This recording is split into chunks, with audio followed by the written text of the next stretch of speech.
So yung bossing, ano yung project natin? Leg piece na Polynesian, no? Tama? Na anong request mo? Meron ka bang mga So kasi yung parang tight idagdag? siya. Yung ginagawa mo yung parang tight siya. Ayoko Siksik. So, anong gusto mong setup dito? Symmetrical ba yan? Or kahit Sinend ko na sa'yo. Kasi pinakita mo sa akin, hindi naman siya symmetrical. Oh, hindi. Parang yung idea lang ba na wrap around. Parang kung ano yung nandun sa side, yun hindi nandun dito. Ikaw, ano bang maganda? Yung kasi, kapag ganun yung atake natin, maganda yun sa ano kasi nga, kumbaga, Balance. Balance siya, tingnan. Di ba? Gusto ko to ilagay mo sa likod. Ito. Parang half lang ba siya? Parang nakasilip lang. Pero ang mangyayari dyan, dito natin siya ilapag sa Oo, bago. sa likod. Pero ano siya, magkakaroon ng ganun ngayon, no? Tapos andun siya sa gitna. Sa gitna siya. Oo. Yun ang gawin natin, atake. Oo. Pero dito siya, di ba? Yung ginagawa mo dito at saka dito, di ba? Oo, yun. Gagawin natin pag ganun. Oo. Kasi sa likod, ganun din. Aha. Okay? Sige, game. Good day mga pate at panibagong araw na naman. Ang project po natin dito mga boss ay isang half-leg wrap around na Polynesian. At kukunin lamang natin to ng isang araw. Pero ang totoong kwento dito mga bossing, nagpe-schedule po yung ating bossing at kumupo siya ng 2 araw. So dito mga bossing, ang request kasi niya is Polynesian na sinsin. Ibig sabihin dito mga bossing talagang maliliit na detalye. Sabi naman niya sa akin, kung kaya ko daw bang kunin isang araw to? Sabi ko, walang problema. Kaya ko yan mga bossing. Basta wag ka lang magpapakita na ikaw ay nasasaktan. Dahil talagang ihihinto natin yan kung talagang ikaw ay nasasaktan, pero kung kaya naman, bakit hindi? So mga boss, ito yung project natin ngayong araw. So meron tayo itong Polynesian na half leg wrap around. So 2 araw po ang schedule ng ating bossing. So subukan natin siyang tapusin ngayon, or kung hindi man, meron pa tayong kinabukasan. Bali dito mga bossing, drawing muna natin lahat ng base. Tapos meron siyang request dun sa likod na 3 star. So mamaya makikita niyo yun. At ito ang request ng ating bossing from USA. USA, o di ba? Shoutout sa lahat ng taga USA. Bossing, baka Taga meron ka na. Florida Pala. Yeah. So yun mga bossing, no? Game na tayo. Itong project natin ngayong araw. Meron tayong half leg wrap around na Polynesian. Nabubulol na naman ako.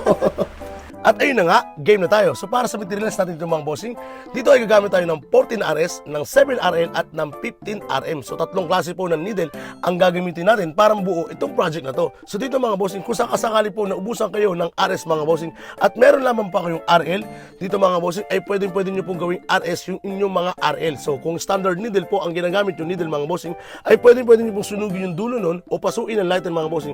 Nang sa ganun ito ay bumuka. So nakagawa na tayo ng video yan mga bossing at kung sakasakali naman po na cartridge needle ang gamit ninyo mga bossing, ay nakagawa rin tayo ng video yan mga bossing kung paano gagawin para mapabuka yun. So kailangan nyo na pong baklasin po yung inyong mga cartridge needle at kunin nyo po yung needle doon sa loob at papasuin nyo po ng lighter yung dulo ng needle nang sa ganun ito po ay bumuka at magmukhang RS. So ilang diskarte lamang po yan mga bossing na ginagawa natin kung sakasakali na ubusan tayo ng RS at meron na naman tayong RL na needle. So yun po yung ginagawa natin diskarte mga bossing para lamang po matapos natin yung mga project natin. Halimbawa na lang na gumagawa tayo ng mga power line. At para naman po sa black ink na gamit natin mga bossing, dito ay gumamit tayo ng ultra black ng Allegory. At kung tatanungin nyo naman po kung saan ko ito binibili mga bossing, dito ay mabibili nyo po ito sa Osus Tattoo Supply. Kaya doon sa mga kaibigan natin na naghahanap ng mga legit na tattoo supply mga bossing, ay pwede nyo po i-message ang kanilang Facebook page na Osus Tattoo Supply. At kung sakasakali naman po ay pwede nyo rin pong bisitahin yung kanilang Orange Basket mga bossing. Doon po ay mabibili nyo lahat ng inyong mga pangangailangan pagdating sa pagtatattoo. At dito naman po mga bossing, dahil Polynesian po yung ginagawa natin, gaya ng lagi natin ginagawa mga bossing, no? So inuuna natin buuin po muna yung base. So ang pinakamatagal dito talaga mga bossing ay yung pagdodrawing ng base, kasi hindi natin alam kung ano ba talaga yung tumatakbo sa utak natin kapag ito ay dinodrawing. Kumbaga dito ay gagawa tayo muna ng mga rough sketch mga bossing hanggang sa makakuha tayo ng flow na maganda, kasi kailangan din natin makagawa ng iba dun sa mga una nating nagawa. Kaya yun po yung minsan umuubos ng oras natin mga bossing kapag tayo ay bumubuo ng Polynesian. Ngayon naman po, after natin mabuo yung ating mga base mga bossing, habang ginagawa yung base na yun mga bossing, is nag-iisip na rin po tayo ng mga pattern na gagamitin natin para mabuo yung project na to. So dito mga bossing, habang nagbe-base tayo, no, tumatakbo na rin po yung utak natin kung ano bang mga magandang diskarte o pagkakasunod-sunod ng pattern yung ilalagay natin dito sa ginawa nating base. Kasi mga bossing, iniiwasan din talaga natin na maging kagaya ito. Di baling maging kagaya po yung ibang pattern doon mga bossing kapag gumagawa ng Polynesian, dahil di naman po yung talaga may iwasan. Pero hanggat maaari yung bagsakan mga bossing, yung flow talaga ay hindi magaya. Nang sa ganun po, kahit paano makagawa pa rin tayo ng original doon sa ating mga bossing. Kaya dito mga bossing, kung mapapansin nyo, isa-isa natin idinodrawing yung mga pattern na yun na sa ganun hindi tayo magkakamali kasi nga po, nasa utak lang po natin yung design at tinitingnan din natin itong mga bossing kung magiging maganda ba yung arreglo. So dito mga bossing, talaga dapat males po yung pagkakamali. Kasi wala na po itong bawian mga bossing once na ito ay naguhitan na ng karayom. Siguro dahil na rin po sa experience natin sa paggawa ng Polynesian, kahit paano mga bossing, ay confident na rin po tayo pag gumagawa ng Polynesian.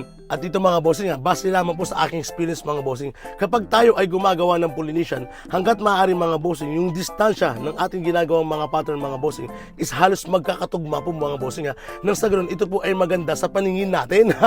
Kasi mga bossing kung sakasakali po nagagawa ko yun ng pattern na maliliit po, tapos biglang bubuka o lalapad yung isa mga bossing, kung mapapansin nyo, hindi yun maganda. So hanggat maaari mga bossing is talagang kailangan consistent po hanggat maaari kapag tayo ay nagbibigay ng mga allowance doon sa ginagawa nating pattern. At paalala lang po mga bossing, ito mga sinasabi natin ay base lamang po sa aking experience kasi bawat artist po mga bossing ay may kanya-kanyang diskarte kapag gumagawa po ng Polynesian.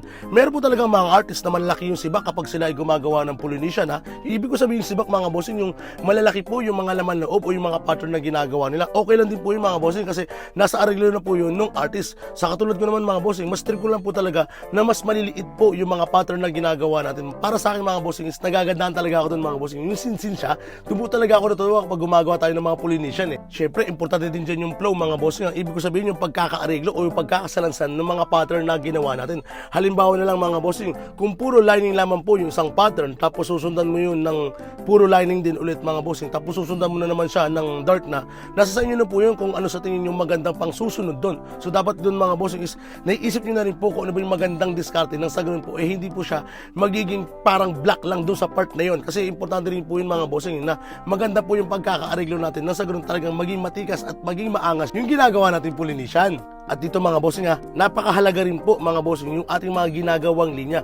Hanggat maaari lang talaga mga bossing, kung may iwasan natin na hindi siya babako, is wag talaga natin siyang pababakuin mga bossing. Hindi man natin maiwasan na talaga meron pong makinginig na maliliit mga bossing. Okay lang po yun kasi mahahabol pa yun sa shading Pero kung talagang makikita nyo na talagang bumaluktot yung mga linya natin mga bossing o talagang nagbako-bako, hanggat maaari mga bossing, kung kaya pang habulin yun, is habulin nyo na po. Huwag nyo na pong tapusin na nandoon pa rin yun mga bossing kasi makikita po yun talaga mga bossing. Kumbaga akin lang naman hindi ko naman po yung ginagawang perfecto mga bossing, pero hanggat maaari is ma-practice natin kapag tayo gumagawa ng Polynesian is malinis din po talaga yung mga linyang ginagawa natin. Yan po kasi yung mga tinitingnan natin mga bossing kapag tayo ay gumagawa ng Polynesian. Kumbaga yan yung mga sinaalang-alang natin mga bossing nang sa ganun is makagawa tayo ng matikas na Polynesian. Para sa akin lang yun po mga bossing kasi itong mga binabanggit ko mga bossing is base lamang po sa aking experience na ibinabahagi ko po sa inyo na baka sakaling makatulong mga bossing kung sakasakaling kayo ay mahaharap na meron kayong project na Polynesian din po ang gagawin, di ba? Isang factor din kasi yan mga bossing na hinahanap o tinitingnan ng mga potential client natin,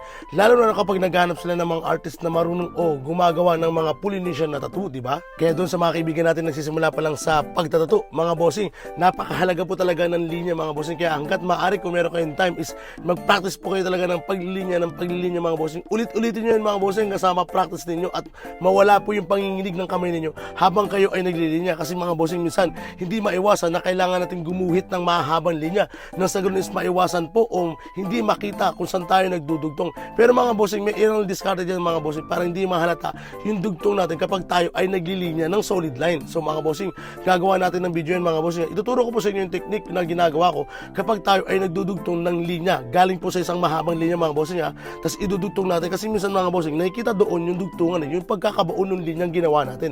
So gagawa natin ng video yan mga bossing. So ito pala ang ating finished product mga boss. At total of 12 hours. Grabe, ang tibay ni sir. Medyo natagalan tayo dito sa project na ginawa natin mga bossing kasi nga po, request ng ating bossing na sinsin po yung gusto niyang Polynesian. Kaya talagang sinaga natin to hanggang sa matapos natin. Sa may may katanungan, message lang po sa ating Facebook page Solid Tattoo. Yun lamang po. Maraming salamat!